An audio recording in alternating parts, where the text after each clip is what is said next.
அன்பிற்குரிய சகோதரர்களே, அஸ்ஸலாமு அலைக்கும் வரஹ்மத்துல்லாஹி வபரகாத்துஹு.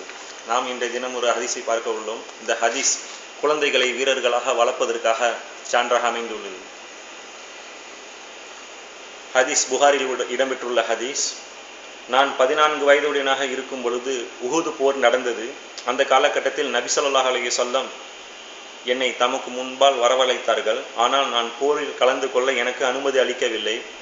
அகல் போரின் போது எனக்கு 15 வயதானது. அப்போது போரில் கலந்து கொள்ள எனக்கு அனுமதி அளித்தார்கள். இந்த ஹதீஸை அறிவிப்பவர் அப்துல்லா பின் உமர் ரலியல்லாஹு அன்ஹு. சஹீஹ் புகாரி 2664வது நம்பரில் இந்த ஹதீஸ் இடம்பெற்றிருக்குது. இந்த ஹதீஸ் விளக்கக்கூடிய விஷயங்கள் என்ன என்றால், குழந்தைகளுக்கு சிறு வயதில் குறும்புத்தனமாக அல்லது விஷமம் செய்தால் பெற்றோர்கள் தன்னுடைய குழந்தைகளை பேய் வருகிறது, பிசாசு வருகிறது என்று, பூச்சாண்டி வருகிறது என்று சிறு சிறு வயதிலேயே குழந்தைகளுக்கு பயம் ஏற்படுத்தி விடுகிறார்கள். இதனால் பெரியவர்களான பின்பு அந்த பயம் தெளிவதில்லை.